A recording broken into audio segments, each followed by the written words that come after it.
Hello, and welcome to Nothing Ever Happens in Canada, but we know this is simply not true. This is a Canadian podcast about the myths, legends, and just good old stories Canada has to tell. I'm Canadian Girl. Thanks so much for joining me today on this royal adventure. Now we can finally get going off to Ottawa and check out their 67th annual Tulip Festival, which has a very royal connection.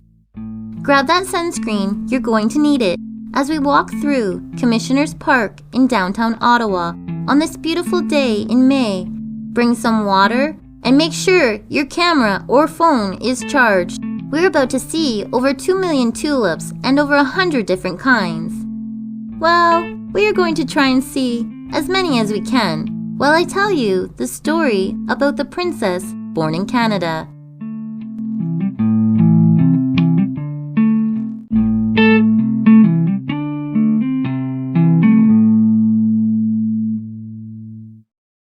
Our story starts 80 years ago in the Netherlands.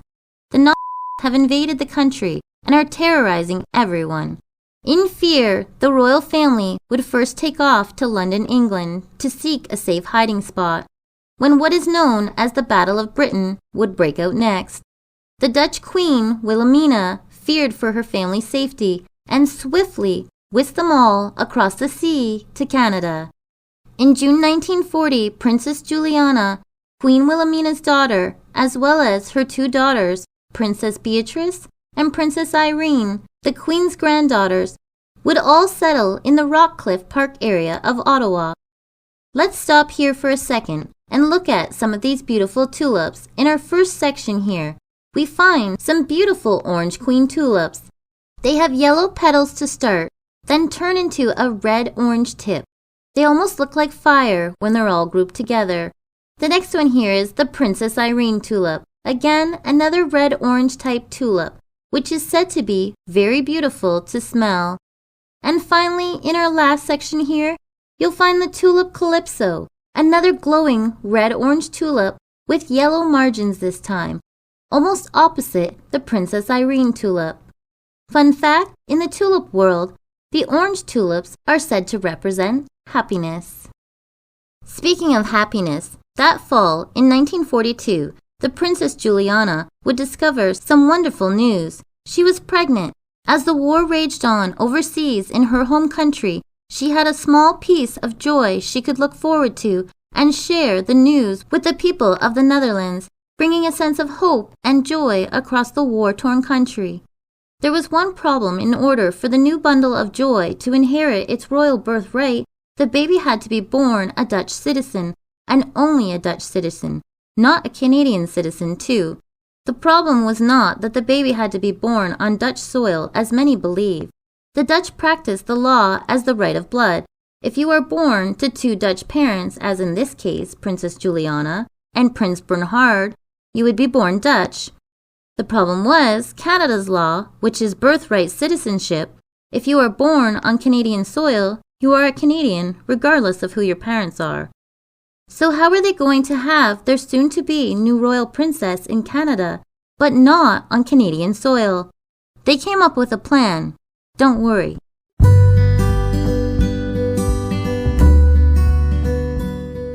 As Princess Juliana's due date came closer, 4 rooms were prepared at the Ottawa Civic Hospital to allow for the royal family, the royal staff, the hospital staff, and security to all work together and bring this tiny bundle of hope into a denationalized, makeshift maternity ward on the hospital grounds. Nothing was ever turned to Dutch grounds as it is often reported, as it was not needed. That's right, those 4 rooms were denationalized, meaning no country had a claim to them at the time, which meant the princess could be born solely just to her parents on unclaimed soil, making her solely a Dutch citizen, letting her keep her royal birthright. On January 19, 1943, on a very cold afternoon, the only royal family member to ever be born in North America came to grace the world with her presence, bringing hope, joy, excitement, and celebration not only to her loyal Dutch homeland, but also to her new adopted home here in Canada. Princess Marguerite Francesca of the Netherlands was born, 8th in line to the Dutch throne and 3rd daughter to Princess Juliana and Prince Bernhard. The princess was named after a type of daisy worn by the Dutch soldiers during the war as a symbol of resistance against the Nazis. The new Princess Marguerite was the Dutch and Canadian nation's new symbol of hope, and that change was coming, and they were right, but we're not quite at that part yet. Let's stop and take a look at some more of these beautiful tulips here before we get too far ahead in the park today. Up first, the red princess, a stunning red and resembling more of a peony flower. This one is a showstopper for sure. Our next showstopper is the parade tulip to our right. Your more traditional tulip style in classic red, it also has a delicate yellow edge. And finally, on our left in this section, you'll find the pretty woman tulip, looking slightly more like a lily to add elegance in bright, vibrant red. Fun fact, red tulips, like most red flowers, are strongly associated with true love. Canada had fallen in love with their new princess as well. The Dutch royal family had been staying in Ottawa for 3 years now, and Canadians very much felt they were a part of the nation's family.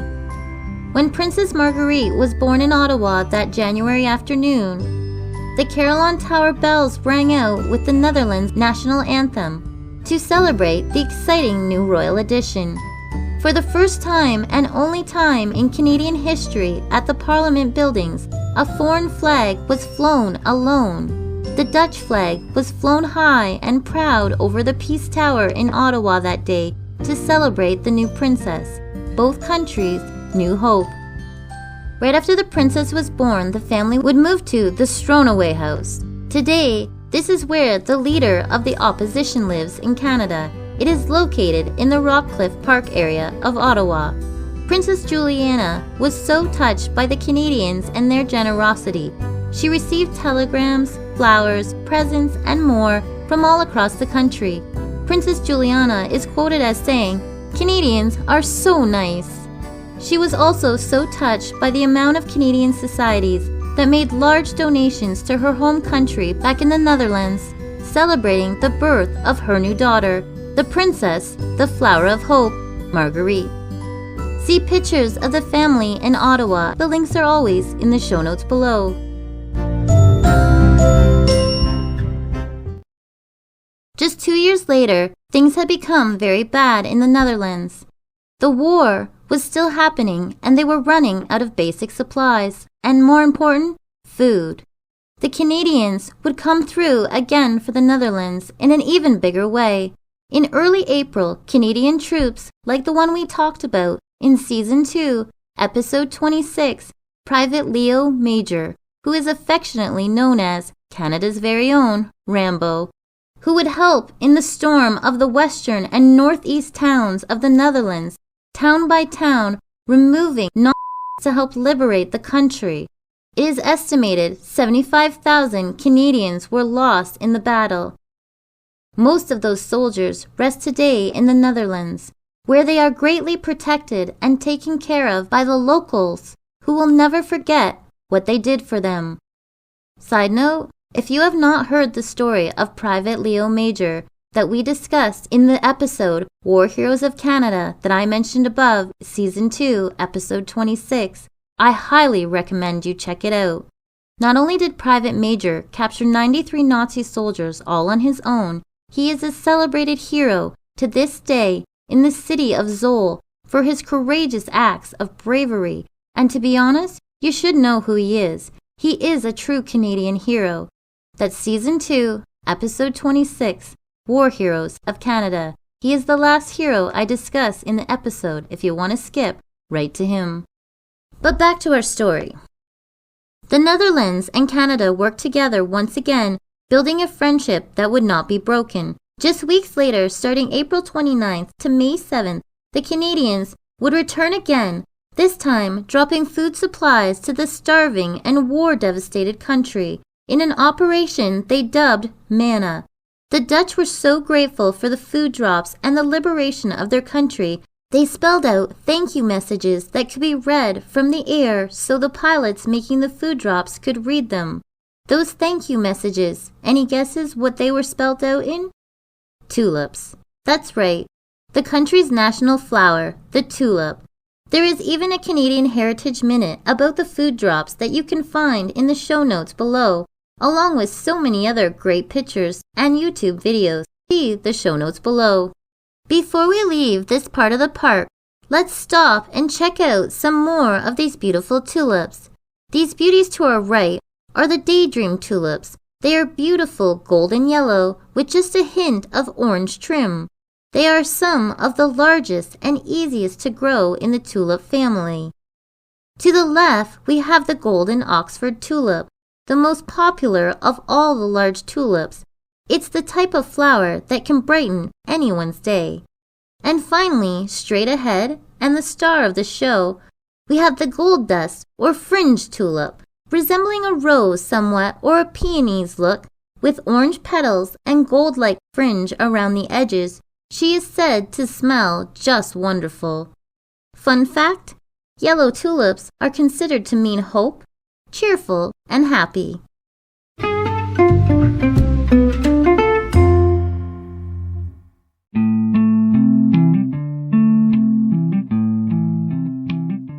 On May 5th, 1945, the war would finally come to an end. After 5 years of hiding in Canada, the royal family could return home to their country again that spring. Young Princess Marguerite would see her home country for the first time 2 years after being born in August 1945.